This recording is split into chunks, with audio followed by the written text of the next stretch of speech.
everyone, and welcome to another episode of It's News to Me. I'm your host, Sophie Shamrazadi. And I'm Ryan Molina. Today we will be highlighting the important news and events happening worldwide, nationwide, and right here in our community. St. Charles East English teacher Laura Smith was diagnosed with breast cancer in July, but she didn't let it stop her from doing things she loved, like wearing high heels. Smith has always liked high heels, but about 10 years ago, she had a student who was struggling on a daily basis. One day, that student said the only thing that got her to come to school every day was to see what type of high-heeled shoes Smith was wearing. So it became her thing. Upon receiving a gift card from DSW, Laura thought to herself, I'm going to kick cancer's butt, and I'm going to do it in really cute shoes. When she decided to do the fundraiser, she knew what she had to call it, Heels to Heal. Smith's fundraiser is raising money for Living Well Cancer Resource Center in Geneva. Her fundraising goal is $5,000. She will wear some of her craziest high heels every day of her treatment, and then post the pictures along with a tally of the total inches of heels she has worn. People can pledge by the inch or pledge a flat fee. In addition, for every Facebook like she gets, Smith will donate $1 of her own money, up to $500. Smith also has a former student, Kate Schultz, who is also going to match that $500 from the Facebook likes if she accomplishes that goal. If you would like to donate, go to gofundme.com/2Q6NBBG. Iraqi and Kurdish troops have made a significant gain in battle to retake Mosul earlier this Monday on October 17th after an Islamic State seized the city back in June of 2014. As they moved in on the Hamdanian district just east of Mosul, about 30,000 pro-government troops involved in the operation continue to advance forward, while 4,000 Kurdish fighters are evacuating nearby villages to allow the army to move in. The Islamic State claimed that 8 suicide attacks have targeted Kurdish militants, but none of the threats have been carried out yet. An Iraqi military source stated that the combat groups have inflicted numerous casualties on the IS forces as they move forward. Orla Gurin, a reporter for BBC, has been working with the Kurdish troops as they have been currently advancing from the east, located about 1,000 feet away from Islamic presence. The United Nations are worried for the citizens' safety because of the attacks that could carry on for months within the walls of their city. Now let's check it out with Michelle Martzel. Hello, I'm Michelle Martzel, Promotional Services Manager here at Batavia Public Library. Please join us at 11:30 a.m. on October 22nd for Batfest Stories in the Library Reading Garden. After a short story time, the Batavia Mothers Club will lead a costume parade from the library to the Batavia Riverwalk, where families can enjoy a variety of Batfest activities. Registration is not required, and everyone is invited to wear costumes. On October 29th at 10:30 a.m., families are invited to a special program, Owls Up Close. Donna Tate from the Fox Valley Wildlife Center will talk about these majestic birds and the types of owls that live in Illinois. She's bringing 2 screech owls who live at the Wildlife Center for families to meet up close. This program is suitable for children ages 5 and older. Registration is not required, and the doors to the Founders Room will open at 10:15 a.m. The Haunted Page, the October 30th Sundays on Stage program at 2 p.m., features author William Pack. Pack is bringing his new interactive horror theme show to the library, and he promises 60 minutes of spellbinding tricks and spine-tingling tales. Please register for this program online or by calling the reference desk. Sundays on Stage is sponsored by the Batavia Public Library Foundation. Please visit the library's online calendar to find additional programs for children, teens, and adults, as well as a schedule of computer classes for adults. I'm Michelle Martzel, and I hope to see you at the library. 97% of scientists believe climate change is caused by man, and now our countries are taking a step to fix it. Representatives from nearly 200 member countries of the Montreal Protocol agreed on a deal to reduce emissions of powerful greenhouse gases at a summit Saturday in Kigali, Rwanda. The landmark deal will reduce the use of hydrofluorocarbons, or HFCs, the world's fastest-growing greenhouse gases. HFCs are potent greenhouse gases commonly used in air conditioning and refrigeration, instead of other harmful substances. According to the agency, the agreed reduction in HFCs could prevent up to 0.5 degrees Celsius or 0.9 degrees Fahrenheit of global warming by the end of the century. President Barack Obama agreed to the Kigali deal, as well did the European Union. This rapid increase of HFC emissions is partly due to a growing demand for cooling, partly in developing countries with hot climates and a growing middle class. The agreements include provisions for hotter countries to reduce their use of HFCs at a slower rate. Developed countries, such as America, will start to reduce their use of HFCs by 2019, while developing nations have been given a longer time frame in which to freeze their use of the damaging gases.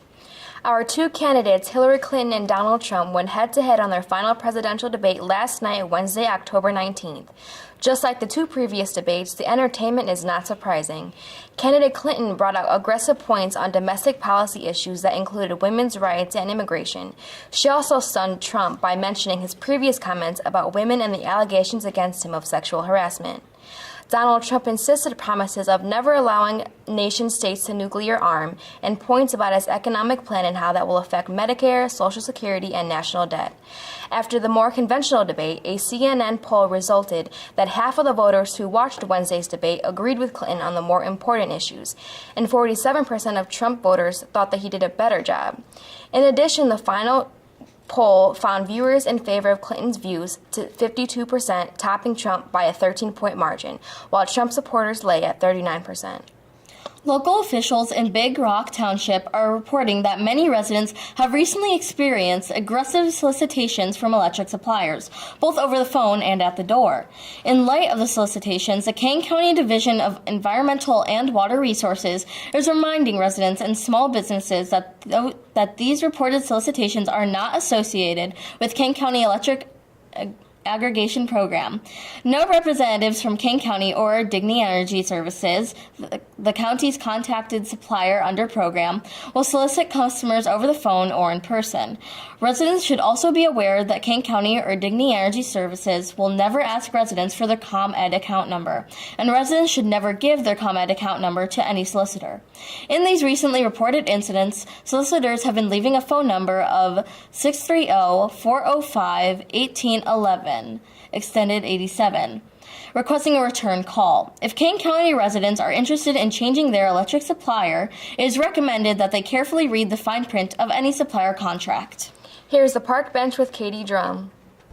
Hi there, I'm Katie Drum, the Marketing and Sponsorship Coordinator for the Batavia Park District, and welcome to the Park Bench. I'm bringing you Park District news today from Hall Quarry Beach. In less than 1 week, we will be transforming Hall Quarry Beach for our 7th annual Haunted Quarry. Join us for a creepy fun time October 15th, 22nd, and we've added a third night this year on October 29th. It's all from 7 to 10 p.m. The cost is just $8 per person, but advance ticket purchases are available for just $6 per person if you purchase through October 14th. And just a warning, this event is for ages 11 plus, so kids 10 and under, it is not suitable for them. So please visit bataviaparks.org for more information and be on the lookout in the community for a special coupon in our event flyer. We hope you experience all the horrors of Haunted Quarry this year. Also on October 22nd, be sure to check out Bat Fest. This is presented by Batavia Main Street in cooperation with the Batavia Park District and the Batavia Mothers Club. Bat Fest is definitely a Batavia fall favorite. The Park District will be offering free hay rides from 10 a.m. to 2 p.m. with a suggested food or cash donation to benefit the Batavia Interfaith Food Pantry. For a complete listing of all the fun activities, please visit the Batavia Main Street website at downtownbatavia.com. And last year we had an exciting addition to our Celebration of Lights Festival schedule of activities, which is the Holiday Craft Market. On November 27th, held inside the City Council chambers from 4 to 7 p.m. You can browse a number of craft vendors and enter to win some fun raffles and find some unique or handmade gift items for your loved ones. So definitely be sure to save the date. And if you're interested in becoming a vendor at our holiday craft market, please contact me, Katie Drum, at 630-879-5235, or you can shoot me an email at katyd@bataviaparks.org for more information. And speaking of the holidays, it's crazy that they're just around the corner. If you're looking for a special venue to host your holiday party, we hope that you'll consider the Park District. From the Peg Bond Center to Shannon Hall to the Lodge at Laurelwood, we have all the amenities that will make your get-together a huge success. But just a reminder, all reservations must be booked at least 2 weeks before your desired event date. So for more information on rentals, definitely contact our facilities supervisor, Becca Adkins, at 630-406-5282, or you can also visit our website at bataviaparks.org. And if you haven't checked it out yet, the Batavia Depot Museum has their educational exhibit, the 150th anniversary of the Batavia Fire Department, up on display until November 18th. So don't miss out on learning more about the rich history of our hometown and all of our brave firefighters. To get more details on that, visit bataviahistoricalsociety.org. Other than that, on behalf of the Park District, we hope everyone has a fun and safe Halloween, and we'll see you next time on the Park Bench. Following up with the destruction of Hurricane Matthew, the storm has left North Carolina underwater. A NASA analysis report gathered data covering the period between September 28th through October 10th, showing the extreme rainfall that resulted in over 20 inches of rain in North Carolina alone. As of Monday, October 17th, Princeville residents and Eastern Flatlands still struggle to cope with the aftermath. They had been dealing with impassable roads, some even washed away, and several neighborhoods cut off. Every road into Princeville is currently off limits, and official states have over 2,000 residents evacuating. Pope Francis canonized Argentino's gaucho priest Sunday, bestowing sainthood on the poncho-wearing pastor. Pope Francis honored Jose Gabriel del Rosio Brochario along with 6 others in a mass before a crowd of 80,000 in St. Petersburg Square, saying to the new saints, "Thanks to prayer, had generous and steadfast hearts." Bruchero was born in 1849 in the province of Cordoba. He was one of the most famous Catholics in the Argentina of Pope Francis's youth. He died in 1914 after living many years with leprosy that he had said to have contracted from one of his faithful. Bruchero was beatified in 2013 after Pope Benedict XVI signed off on a miracle attributed to his intercession. Pope Francis moved Bruchero closer to sainthood soon after being elected pope and cleared him for sainthood earlier this year. It is said that Bruchero exemplifies Pope Francis's idea of a priest. The annual Thanksgiving feast hosted by the Lazarus House in St. Charles has been announced to occur on Thursday, November 24th at the St. Charles Salvation Army Tri-City Corps. This tradition has become a great way to meet new people and join together for tasteful, diverse foods. It is also a way for the community to celebrate the generosity of the people who have donated to the residents in the Lazarus House. The feast has open arms for people who do not have families of their own or who don't live nearby. According to a news release, the event will run from 11:30 a.m. to 2 p.m. with the course beginning at noon. Dishes and refreshments are appreciated for those who are interested in cooking. For more information, recommended dishes and supplies, visit the home's website at lazarushouseonline.com. Now here's the board brief with Dominic Catero. The dining room will be coming up at the Batavia Fine Arts Center, which is a high school play for the fall, and it's on November 4th and 5th, and it's an extremely interesting look into our lives from the 1930s through the 1980s and the WASP culture that existed within our society and how this culture and society slowly crumbled through those decades. No scene is related to the next scene. Each one is independent of its own, but tells the larger story of the decay of this type of American family. Really interesting story that you're not going to see very much in history again. And has, stylistically, we're taking a very Brechtian tone to the story. So it's going to be an exciting and interesting evening. We've got 29 students on stage in this performance, as well as another 10 working backstage doing multiple things, building sets and whatnot. So we've got about 40 kids involved with this show and pouring their hearts into it. So I can't wait for everyone to come out and see that. Also coming up at the Batavia Fine Arts Center, we have, on November the 11th, we've got Colin Mockery and Brad Sherwood from Whose Line Is It Anyway? In their own show, Colin and Brad, the two-man group. And that is going to be an absolutely amazing show. Lots of hysterical moments. And the greatest thing is, and a lot of people, I get this question with improvisation, how do they write those things? They don't write those things. It is truly made up right in front of the audience there without any preparation, just a simple suggestion from the audience. Following that, we've got Jim Brickman in December. And those of you who would know, he's a radio host, he's a Grammy-nominated recording artist, and he's got he'll be doing his new holiday single during this tour, and he's got Chris Allen coming along with him from American Idol, and they actually teamed up to create this new song, and it's going to be absolutely amazing. We've got something, if you like these celebrities we've got coming to the Fine Arts Center, we've got, Colin and Brad and Jim Brickman and then Molly Ringwald in February. We've got a great thing called the Big Shot Bundle, which the Big Shot Bundle is basically where you bundle those 3 shows together and you save 30% on those tickets. So if you want to come see all the celebrities this year, that's the ticket that you want to get there. Wrapping up in December, too, we have another But Seriously Folks improv show at the end of December.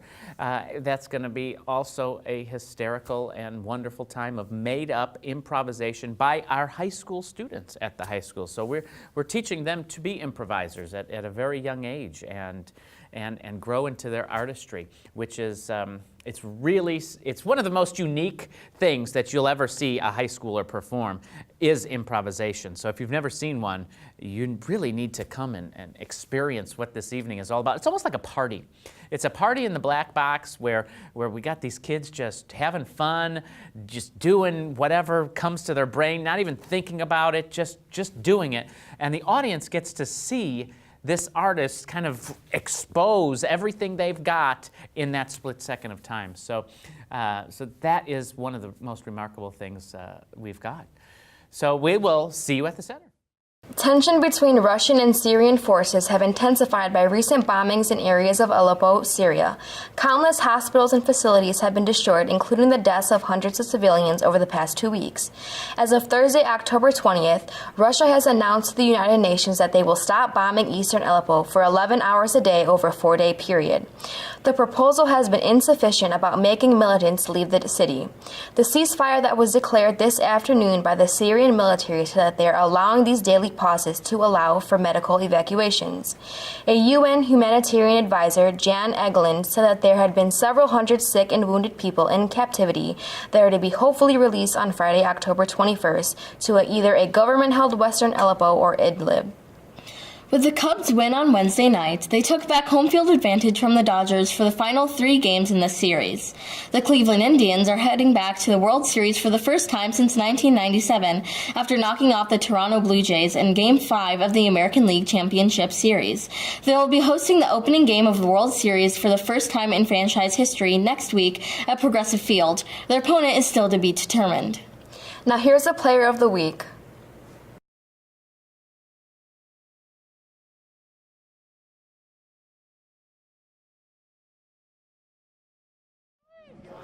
A couple things while we're doing this. So this will be our last session of this for the year.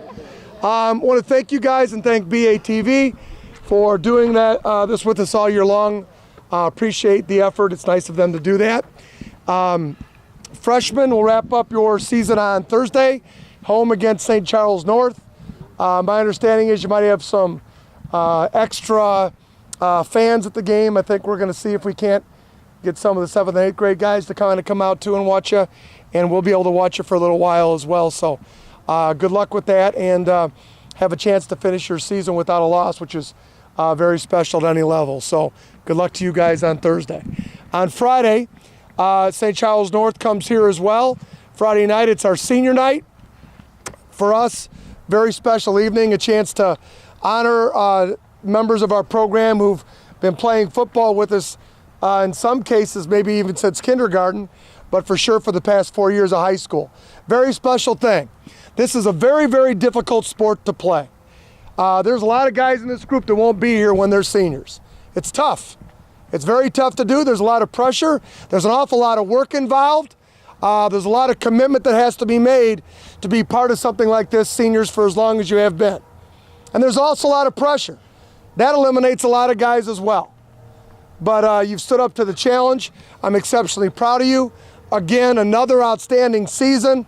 Here we are going into week 9 with only 1 loss. And in your entire time in high school, guys, since you were freshmen, your varsity teams have rarely lost a game.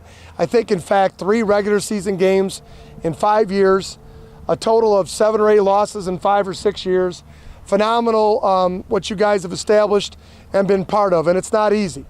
So we're looking forward to honoring you guys on Friday night here on our senior night, also youth football night as well, so should be an awful lot of fun for our program, okay? Coaches, I'd like to get the show on the road. There's one more thing. Saturday night we'll have our playoff party here at 7:30. 7:30, okay? We get playoff shirts for the whole program. So if you're here, you get it. If you're not, what's that phrase? If you snooze, you lose. If you snooze, you lose. They're pretty sweet. The dog's wearing our blackout shirt. It looks pretty good. So that'll be our playoff party Saturday night, 7:30 in the cafeteria. We'll find out who we're playing in the next round, okay? All right, Coach. Okay, here we go. Enjoy. All right. Hey, thanks, guys. Thanks. All right. Again, like Coach Piron said, this week we're hoping to get a lot of the 7th and 8th graders out, kind of see what it's like staying on the sideline with us for our game, 4:30, the freshman game, 4:30 on Thursday at our stadium. This last week, had a good win, 41-6. A lot of players stepped up. A lot of players got playing time, so everybody on the team played a significant amount, so we were happy to see that. 2 guys, practice players who got a good amount of playing time in the game and who've been doing a great job this season. They actually came kind of late, started late in the season, but have been really going with it and have bought in. The first guy, Hose B. Yeah. Come on, Hose B. Nice job. Keep up the good work, all right, buddy? All right, next guy, at the end of the game, he had a couple runs that were just smooth runs. So, Jovan, come on up here. Look at that flat top. Hustle up, Jovan. Let's go. Nice job. Here you go. Okay, special teams. I don't know if you guys know, we opened up the game, and we had 3 kicks that we got the ball back right away. And then we scored touchdowns on those 3 possessions. So the special teams player of the week goes to Jackson Williams. Nice job. Hey, look at this flow. Look at that flow, yeah. Backflip? All right, and here's Coach Play with the offense. No backflips till Friday. Oh, look at those shorts. Coach Play, you have to choke in your shirt. What? All right, offensive player of the week, I got 3 of them. These guys have been doing a nice job all season. They've had some big catches. They've had some touchdowns. They've had some big catches. All right, I got Drew Ayutzwig, Cooper, and Crum. There we go. Coach K.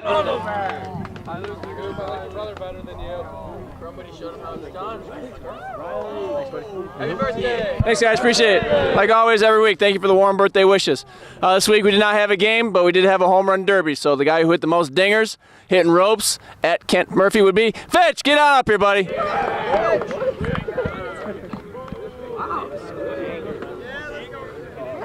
Congratulations. Anything to say? No, thank you. The man's speechless. Okay. Go Cubs. Varsity, here we go. Varsity awards.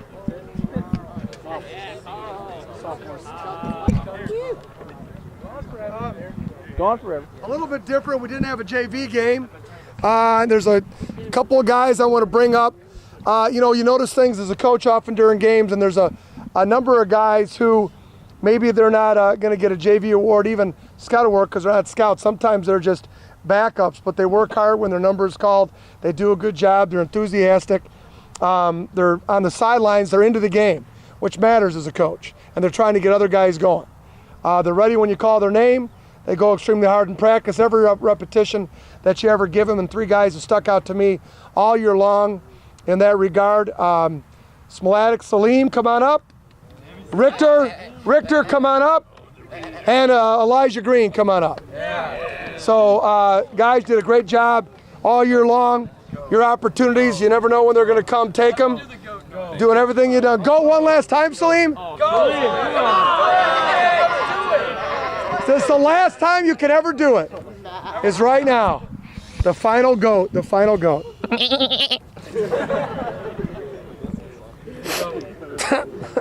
Matt. Here. I really don't know what to say after that. I have 3 guys defensively too. The thing is, a lot of the time we'll give out awards for scout, and these guys are over with the first unit and maybe not getting as many reps. They're standing behind. I was very aware of that yesterday, actually, with several guys. So I wanted to do the same thing. I wanted to honor 3 guys that have been every moment you say, hey, you ready? Boom, they're in there. The first guy actually had a hurry and then a hit on the quarterback, South Elgin. We just threw him in the game real quick, and he's done that in the past. That's Quinn Cathammer. Quinn, come on up here, bud. Quinn. It's hard to be ready right away and then just come in and do it. Very nice job. Congratulations. Another one is a guy who's chomping at the bit so much, sometimes I'm afraid because every time I turn around I know he's right there, and it's kind of scary. Michael Bausch. It's like, Coach, I'm going to kill you if you don't throw me in the game at some point. Okay, right. And then the other guy who's always behind me and going, what did you call? Because he's always clipboarding for us, and he knows the defense very well, and that's Chandler. Come on out here, Chandler. Yeah. Love the clipboard. Good job, Chandler. There's that. Thank you very much for all your help. Game ball. I'm going to move to game ball, so Coach Anderson, be ready because you're next. Game ball for the week was hard for us to choose when we had 400 yards of offense against us. Kind of a surprise with that too, as well as we had been playing. But oftentimes I look at number of tackles and impact plays and that kind of thing, and we were even across the board in that regard. If you look, there were a lot of guys that had the same number of tackles, but this guy came in and got them almost all in the second half and kind of changed the way we were doing things. As a matter of fact, gives us a little bit more flexibility this week as well, so we'll be giving one to another rookie. Nick, come on up here. Conger, we're gonna have to come up with another nickname here. We'll figure it out. I don't know do you have a nickname suggestion? No. Congo? Do we want to call you the Congo? Sure. Congolese? No. Roland the Headless Thompson Gunner. Do you know that song? No, never mind. All right, I'll teach it to you. Coach Anderson. Coach William. Oh yeah, Coach Billy. We're going in a different order here. We're gonna go to the special teamies. Yes. Special Team Award this week. It's your time, Johnny Golden. Explain the name. No. No, I'm good. Good. Anchor ball. All right, guys. Real quick, offensively, we had just under 400 yards rushing on Friday. Offensive Player of the Week had over half of those. Reggie Phillips, 221 yards. Come on up.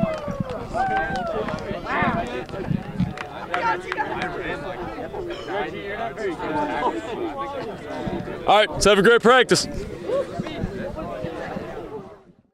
That's all we have for today, everyone. Thanks for tuning in to another episode of It's News to Me. Most of our programming is viewable online at mybatv.com or on YouTube under the username BATV1017. Be sure to like our Facebook page and stay up to date on this station's current happenings. Thanks again for watching. I'm Sophie Sharmazadi. And I'm Ryan Molina. And that's News to Me. Hey, that's news to me.